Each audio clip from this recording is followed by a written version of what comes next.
Fala, meus amigos, estamos começando aqui mais um vídeo do canal. Enquanto eu sigo nesse inferno aqui de covardia, isolamento, um absurdo aqui, eu vou fazendo o que não destruíram ainda, que são os vídeos do YouTube, tá?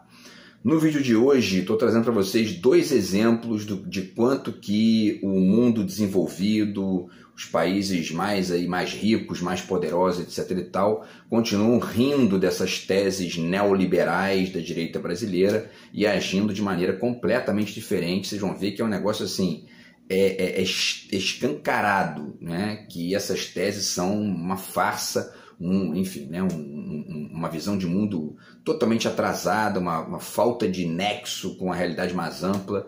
Estou trazendo dois exemplos, um da China e um dos Estados Unidos. E esse dos Estados Unidos, inclusive, saiu agora, na semana passada, tá? Vamos falar um pouquinho sobre isso aí. Então tá aí.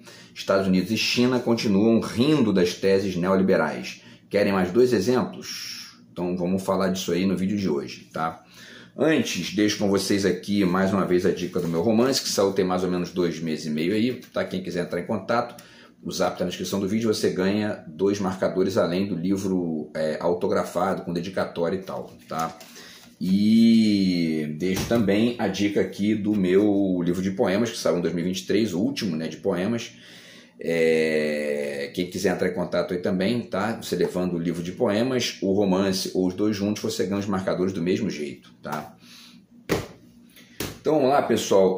A notícia, tá? Já leio para vocês a manchete, tá? Da primeira das notícias, que tem a ver com os Estados Unidos. Biden veta venda da US Steel para a Nippon Steel, quer dizer, uma empresa de siderurgia dos Estados Unidos que estava ali para ser vendida por um grupo japonês, e o Biden vetou. Vocês vão ver, assim, a declaração dele é um negócio assim, para colocar essa galerinha, Fernando Henrique, Paulo Guedes, Bolsonaro talvez nem seja o caso, porque, né, já anda e fala, não vai entender nada, mas enfim, se fosse o Trump, ele entendia tudo, né? Mas o Trump talvez agisse da mesmíssima forma que o Biden provavelmente agiria, porque já fez isso, né? Barrou a venda da Qualcomm, eu fiz vídeo aqui também sobre isso. E então nós vamos falar um pouquinho para vocês verem assim, a discrepância da visão dos Estados Unidos para a visão da direita brasileira, tá? Antes de ler essa notícia e depois uma notícia da China, tá, para vocês terem esses dois exemplos, vamos pegar 2 trechos aqui desse livro do Noam Chomsky, tá, que eu cito bastante ele aqui, e também 2 trechos desse livro aqui do Darcy Ribeiro, os dois falando sobre esse mesmo tema, tá, do neoliberalismo e da maneira como essa galerinha vê assim, a ideia do Estado, enfim, essas teses de Estado mínimo de uma forma inacreditavelmente ingênua, quando não meramente cínica, para poder ganhar um cascalho e continuar aqui de poodle, né, de poodlezinho, de double doodle, né, dos Estados Unidos. Então, primeiro vamos para o livro do Chomsky, tá aqui, O Lucro ou as Pessoas. O primeiro trecho está logo aqui no início, tá nas páginas 21 e 22, tá? Vamos ler aqui, ó. Ele fala sobre o consenso de Washington, e aí ele diz, né, o consenso neoliberal de Washington, ele completa com a palavra neoliberal, né, para especificar que esse consenso é um consenso neoliberal, ou seja, o que ele quer dizer com isso? É um consenso que é uma perspectiva de defesa do livre mercado para os outros, mas não para nós, Estados Unidos. Vamos ver aqui, ó. O consenso neoliberal de Washington é um conjunto de princípios orientados para o mercado, traçados pelo governo dos Estados Unidos e pelas instituições financeiras internacionais que ele controla, nos Estados Unidos, FMI, Banco Mundial, né, e tudo mais. E por eles mesmos implementados de formas diversas. E aí esse tal consenso de Washington, ele incide geralmente nas sociedades mais vulneráveis com rígidos programas de ajuste estrutural. Resumidamente, as suas regras básicas são, vamos lá, liberalização do mercado e do sistema financeiro, fixação dos preços pelo mercado, ajuste de preços, fim da inflação, estabilidade macroeconômica e privatização. Os governos devem ficar fora do caminho, certo? Portanto, também a população, se o governo for democrático, quer dizer, né? Ou seja, a democracia é uma indecência para o consenso de Washington, né? Embora essa conclusão permaneça implícita, né? Mas fica implícita na tese ali, né? no discurso oficial. Mas tem até um vídeo aí rolando recente do secretário de Defesa dos Estados Unidos, dizendo que não, a gente não interfere, né, nos países, falando de Israel, né? E aí algum repórter lá grita, só quando a gente não invade, né? E aí ele ri e tal, e fica, não, mas olha, não é bem assim e tal, né? Porque é bem assim, né? E aí eles continuam, aliás, o Chomsky, né? As decisões daqueles que impõem o consenso têm, é claro, um grande impacto sobre a ordem global. Alguns analistas assumem uma posição ainda mais incisiva. A imprensa de negócios internacional se referiu a essas instituições como o núcleo de um governo mundial de fato, de uma nova era imperial, que seria o imperialismo dos Estados Unidos, né? Enfim, e aí parêntese, né, os vídeos que eu tenho feito aqui e as notícias também sobre essas alternativas que têm sido criadas pelo BRICS, são aí a dialética do momento contra essa supremacia do dólar e essa, enfim, política do consenso de Washington, essa política vertical e muitas vezes autoritária e que se configura a partir geralmente de golpes articulados nos bastidores com essa galerinha tipo Paulo Guedes que fica aí dizendo que abertamente, né, quem manda são os ricos, a gente não pode discordar, né? Então, enfim. E aí, pessoal, para finalizar, tem um trecho que eu já li bastante aqui também para vocês, nas páginas 76 e 77, tá?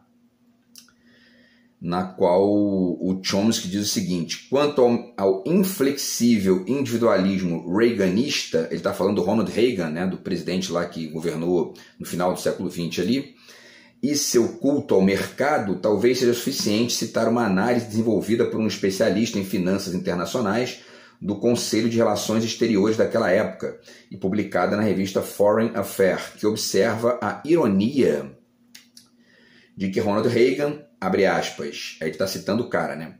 O mais apaixonado pelo laissez-faire dentre os presidentes do pós-guerra, laissez-faire é isso, né? É o livre mercado e tal.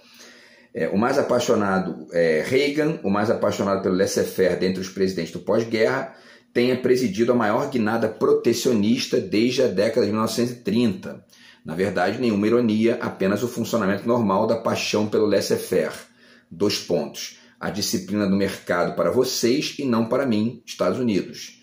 A menos que o campo de jogo esteja inclinado a favor dos meus interesses, geralmente como resultado da intervenção estatal em larga escala. E é exatamente isso que vocês vão ver nessa situação lá do Biden, tá? A intervenção estatal em larga escala dos Estados Unidos. Na verdade, já fica aqui um parêntese, né? Essa intervenção estatal, ou seja, essa discussão sobre a venda de empresas estratégicas, ela existe mesmo em países como o Brasil, né? É um negócio que, se não me engano, se chama Golden Share, eu acho, que é uma espécie de, digamos, né, é um subtópico, ali, um subitem dos contratos e tal de privatização ou de parceria público-privada, que permite que o Estado, enfim, interceda para poder interferir em algum tipo de lógica ali que acabe afetando o país e tudo mais, porque se não fizer isso, o tal mercado sozinho destrói tudo, né? Esse é o ponto. Então, enfim, essa tal mão invisível do mercado realmente, no limite, acaba sendo uma coisa suicida, né? Bom, e aí vamos então ao trecho do Darcy Ribeiro para a gente depois passar para as notícias ali, tá? O Darcy aqui na página, cadê aqui, né? Deixa eu ver aqui, tem 2 trechos dele. Primeiro aqui na página, cadê aqui? Página 111, tá? Vamos lá. Ele fala sobre os privatistas, né? E Fernando Henrique e tudo mais na época. Esse texto aqui é de 1996, portanto, logo no início das privatizações do Fernando Henrique e tal, né? Ele diz: esses tecnocratas de cabeça feita lá fora, né, que são justamente os neomazombos com complexo de double doodle, né, não têm memória histórica nem pátria. São como os banqueiros, para eles tudo é negociável. Partem do princípio asnático de que somos parte de um colosso global e que a ele temos de nos avassalar. Vocês vão ver que os Estados Unidos não pensa assim, né? Não cai nessa de globalização e a revelia de qualquer percepção sobre o contexto local e tal.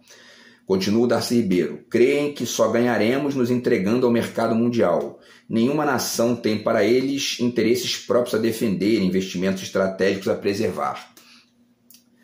Todas as nações avançadas são tias boazinhas que só querem ajudar os sobrinhos pobres e atrasados a florescer. Né? Como se o mercado fosse, né, enfim, o condutor do progresso da humanidade sozinho. Né? A gente tem visto aí que está longe disso. No sul, lá, por exemplo, eles colocaram o estado debaixo d'água e continuam colocando e ninguém faz nada para mudar isso. Né? Finaliza aqui o Darcy com uma condição, a de que se ponham sob seu mando, porque seus interesses internacionalizados são nossos interesses. Essa é a ilusão dos neoliberais brasileiros, né, quando não a sua canalice. Né? E aí, por último, ele diz aqui na página 135 o seguinte: nessas circunstâncias, nada é mais urgente no Brasil que uma reforma radical do Estado, simultaneamente com a definição de um novo modelo econômico fiel ao povo brasileiro. Não a reforma que os neoliberais propõem, destinada a agravar o privatismo desvairado, o lucrismo insaciável. Indiferentes à falência de nossa economia desnacionalizada, proclamam orgulhosos que o capital não tem pátria. É a mesma coisa, são essas teses de que acabou o Estado-nação. E repito, vocês vão ver aqui nos dois exemplos que Estados Unidos não está brincando assim, China também não, França também não, Inglaterra também não, Alemanha também não, Austrália também não. Né? Quem está brincando assim é a direita brasileira, o Milei indo lá bater nas costas do Trump, dizer Estado mínimo, caralho, o Trump ri da cara deles, é verdade, peruquita, é isso aí, tá legal. Enfim, e aí estamos continuando aqui, vamos lá. Mais indiferentes ainda, a pauperização de todos os assalariados brasileiros e a decadência de nossos já precários serviços públicos de saúde, educação, moradia e previdência, o que prometem de fato para mais lucrarem é miséria ainda mais vil para o povo brasileiro. Tá? E por último, deixo ainda uma citação aqui no início do Darcy Ribeiro, para a gente aí passar então para as notícias. Tá? Ele diz aqui na página 21 o seguinte: ele diz uma coisa que está assim, evidenciada, escancarada com fatos, vídeos, traduções, documentos, num excelente documentário que está na internet, se chama O Dia que Durou 21 Anos, que fala sobre a ditadura militar do Brasil e como que os Estados Unidos foram os grandes, né, mentores daquela ditadura, tá? Daquele golpe. Né? Diz ele aqui na 21, o inconveniente maior de conspirar com os norte-americanos é que, passados 20 anos, eles abrem seus arquivos e contam tudo. Né? Assim sucedeu com a documentação referente à intervenção do governo de Lyndon Johnson, que foi justamente a intervenção de 64, né? O golpe de 64 aqui no Brasil. Uma vez divulgada, ela permitiu ver como o golpe foi urdido na embaixada norte-americana, orientada para isso desde Washington e desencadeada com um forte contingente armado postado no porto de Vitória, com instruções de marchar sobre Belo Horizonte. Tá? Então é isso, pessoal. Está aqui, né, essa crítica aí das ideias de Estado mínimo, tanto do Chomsky quanto do Darcy Ribeiro. E esse diálogo entre os dois é legal porque, enfim, né, a gente percebe tanto a perspectiva dos Estados Unidos quanto a de um brasileiro que tem uma visão mais ampla aí sobre o que é o país. Parêntese, né? Eu tenho dito aqui, tenho feito vídeos, tenho ponderado aqui várias ideias a esse respeito. Eu não estou defendendo aqui, com essa crítica, né, um patriotismo à moda antiga, de tipo granadeiro, né, como dizia o Nelson Rodrigues, mas sim um nacional cosmopolitismo, que é isso, né, você dialoga com o mercado externo, o mercado, enfim, né, o mercado global, né, até certo ponto, e desde que você mantenha uma proteção local, né, suficiente para que não haja pobreza, miséria, desemprego no seu país. Né? Todos os países envolvidos agem assim. Né? Quem pensa diferente disso é essa direita que a gente tem aqui, que na maioria das vezes que pensa assim, está pensando de uma maneira tipo República de Banana. Né? Ou então são riquinhos que estão ganhando com isso e aí não estão nem aí para o restante do país. Né?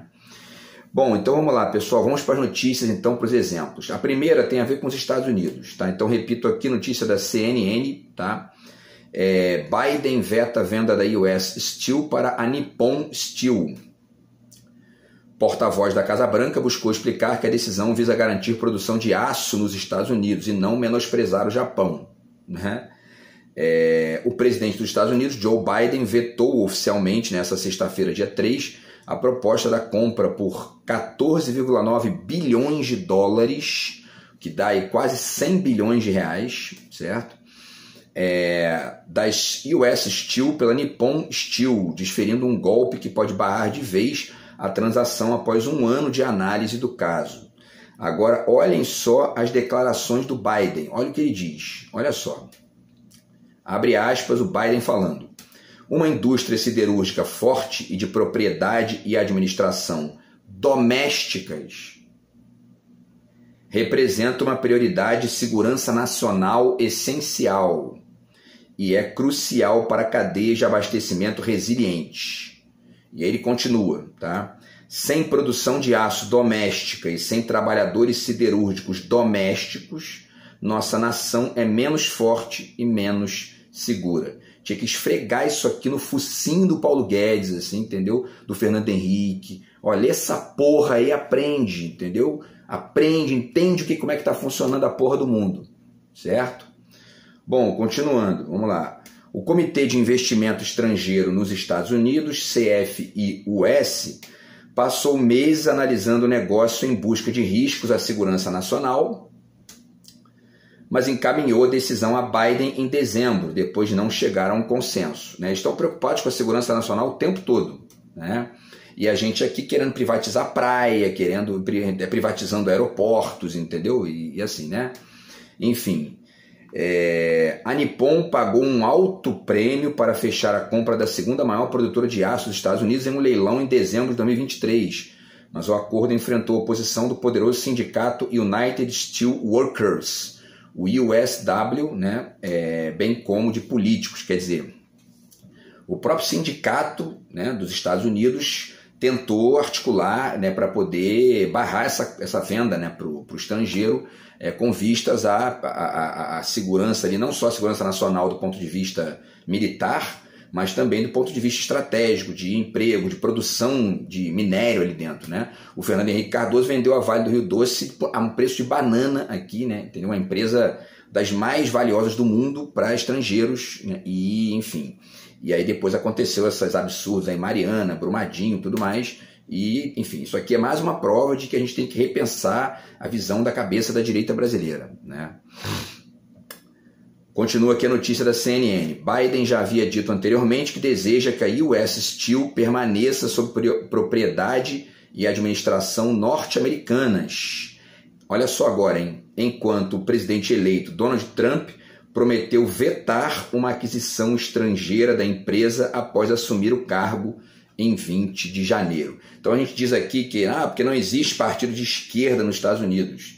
E aí os bolsominions ficam loucos.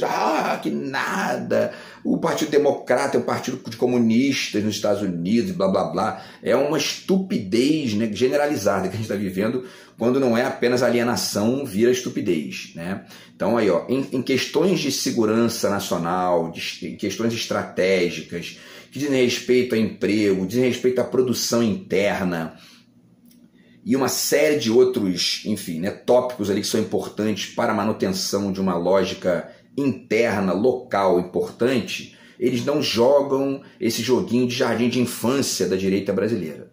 É jogo sério, estão ali, vamos negociar isso aqui, se tiver um risco aqui, a gente está fora. De repente cai na mão de um estrangeiro isso aqui, a gente fica sem aço para produzir aqui, armamento, para produzir, enfim, siderúrgica, uma série de coisas, e aí? Né? Como é que a gente vai fazer? Não pode, barra e acabou. Né? E o Bolsonaro vai para lá babar o ovo do Trump e fica aqui agindo de uma maneira completamente inversa que ele age lá. Né? É um negócio inacreditável, inacreditável. Enfim, e aí para finalizar, eles dizem aqui, né, para a gente depois passar para a questão da China, em uma carta de novembro, o primeiro-ministro do Japão, Shigeru Ishiba, pediu a Biden que aprovasse a fusão para evitar prejudicar os recentes esforços para fortalecer os laços entre os dois países, informou a Reuters com exclusividade. Um porta-voz de Ishiba não pôde ser contatado para comentar o assunto nesta sexta-feira. O Ministério do Comércio do Japão se recusou a comentar, dizendo que não houve anúncio formal de uma decisão. O Japão é um importante aliado dos Estados Unidos na região do Indo-Pacífico. onde a ascensão econômica e militar da China tem gerado preocupações em Washington, juntamente com as ameaças da Coreia do Norte. Tá? O país também é o principal investidor dos Estados Unidos e o Kei Dan-Hen, seu maior lobby empresarial, já havia manifestado preocupações de que a revisão do acordo entre a US Steel e a Nippon estivesse sofrendo pressão política. Tá? Então tem mais informações aqui, pessoal, tá? Eles finalizam aqui comentando a questão dos Estados Unidos.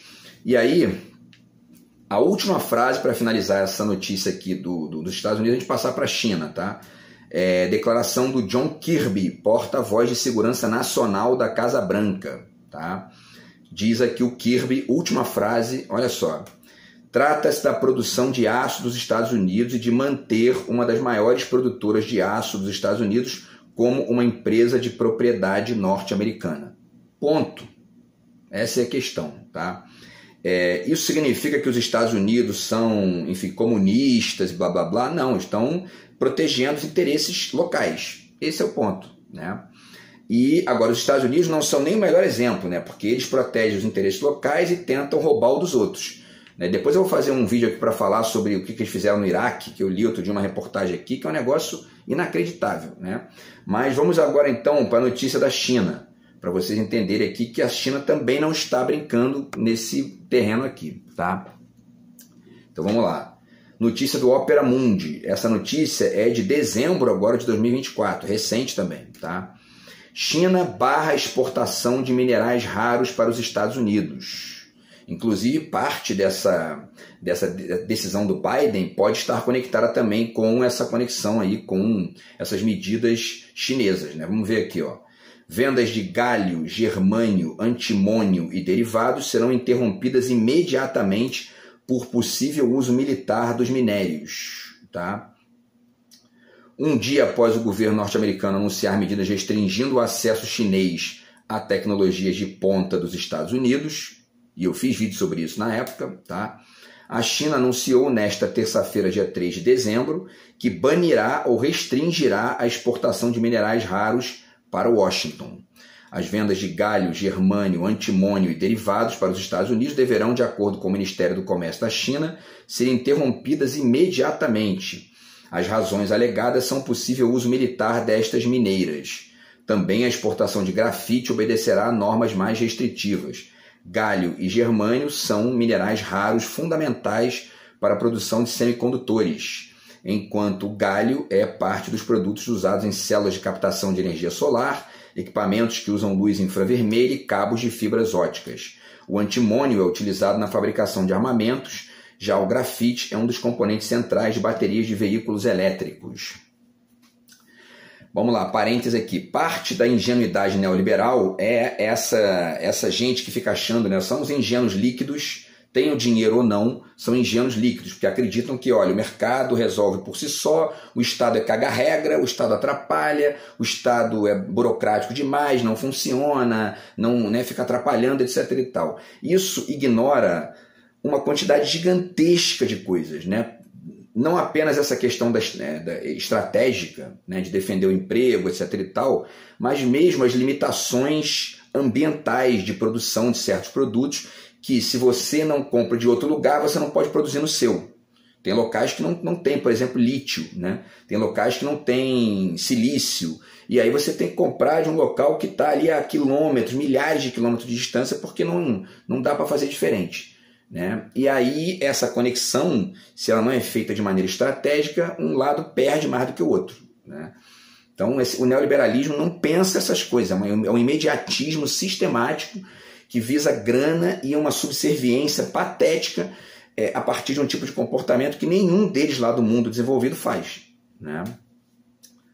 Voltando aqui então, pessoal. Segundo o jornal New York Times, a China é atualmente responsável por quase toda a produção mundial de minerais críticos utilizados na fabricação de tecnologias avançadas, como é o caso de ligas de semicondutores. Desde outubro, Pequim exige de seus exportadores que informem o destino dos minerais exportados. Então, quer dizer, isso gera, né, eles têm uma produção de vários tipos de minerais que só tem lá. Quer dizer, isso gera uma conexão entre os países, uma lógica de mercado até mesmo, mesclada com os interesses locais de outros lugares, que tem que passar por conversas envolvendo o Estado, não tem outro jeito. E aí quem é mais malandro, quem é mais esperto, tenta burlar isso, né, como é o caso dos Estados Unidos, que, enfim, estão retirando o petróleo do Iraque lá de maneira inacreditavelmente, né, quase que monopolizando isso lá, né, via exército, via Estado, ou no mínimo você dialoga para poder tentar estabelecer uma coisa que fique boa para os dois lados, que tem sido a tendência da China, né, nesses últimos 10, 20 anos, tá? Bom, para finalizar, pessoal, a disputa comercial entre os dois países tem escalado ainda antes da posse do presidente eleito Donald Trump, que fez da China o principal foco de críticas. Claro, né? O Trump é o republicano estadunidense, megalomaníaco, disse que ia roubar lá o petróleo da Venezuela, tem vídeo dele dizendo isso. Então, quer dizer, a China incomoda o Trump porque, né, é um país grande que tem uma posição que não é subserviente. Não tem Bolsonaro na China, né? Não tem Paulo Guedes na China, com certeza não tem. Enfim, as medidas anunciadas por Biden foram o terceiro pacote do ano de medidas que dificultam as negociações com os chineses. Tá? E aí o Lin Jian, porta-voz do Ministério das Relações Exteriores da China, disse o seguinte, ó, essas práticas minam seriamente a ordem econômica e comercial internacional, desestabilizam a produção global e a cadeia de suprimentos e prejudicam os interesses de todos os países. E é fato, né? E aí tem mais coisa aqui, né? Para finalizar, os grupos chineses do setor de semicondutores e de automóveis pediram que as empresas do país comprem mais chips de fornecedores domésticos ou de países fora dos Estados Unidos. Abre aspas, os produtores de chips norte-americanos não são mais seguros e confiáveis e as indústrias chinesas relacionadas terão que ser cautelosas ao adquirir chips americanos, afirmou a Associação da Indústria de Semicondutores da China. Então, quer dizer, eles estão aí, né, fazendo esse jogo de confronto, né, e ao mesmo tempo tentando aí articular medidas para proteger a sua parte local, o comércio local, a indústria local, a segurança nacional, etc. e tal, e a gente aqui brincando de defender, privatizar a praia, privatizar a mãe, privatizar a vida de todo mundo, né? Enfim.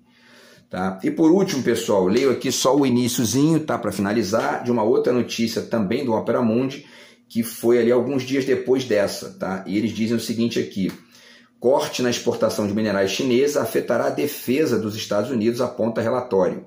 Documento da Govini diz que medida impacta mais de 20 mil peças usadas pelo país. Pequim alegou possível uso militar dos minérios. A medida chinesa que barra a exportação de minerais raros para os Estados Unidos afetará mais de 1.000 sistemas de armas e 87% das cadeias de suprimentos das Forças Armadas norte-americanas, segundo apontou um relatório da empresa de software de defesa Govini.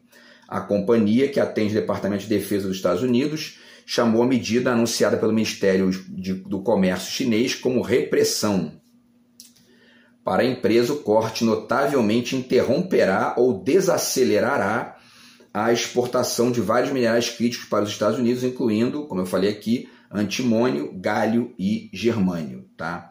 Então, vocês estão vendo que, né, esse papinho de, né, Estado mínimo, que o tal do Milei fica lá, né, e está lá destruindo a economia da Argentina e recebendo elogios do mercado financeiro, porque, claro, no mercado financeiro, realmente não, o mercado financeiro é um bando de gente que tem interesse privado, né, e, ao mesmo tempo, estão articulados com esses interesses estratégicos dos países ricos, especialmente Estados Unidos. Então eles ganham muito dinheiro com a quebra dos países ou com a pobreza, etc. e tal, mas estão sempre mandando alguns dividendos para os países de origem, né? Porque eles não são, eles não têm complexo de double doodle, né? Esse é o ponto, tá? E ao mesmo tempo isso, enfim, tá conectado com a manutenção também de um dinheiro governamental violento gasto nos Estados Unidos para manter a economia local. Já fiz vídeo aqui falando, eles gastam lá internamente, segundo eu li um artigo aqui na internet, 1,7 trilhão de dólares só em compras governamentais. O que é isso? Dinheiro estatal para movimentar a economia local. Isso está quase o PIB inteiro do Brasil, né? E essa gente brincando aqui de Estado mínimo, de Bolsonaro, Paulo Guedes, essa gente que está aí engatinhando, estão engatinhando ainda. Beleza, pessoal? São dois exemplos aí para refletir, né? A falácia, o atraso das teses neoliberais, tá bom? A gente se fala no vídeo de amanhã aí. Grande abraço, tamo junto. Fui.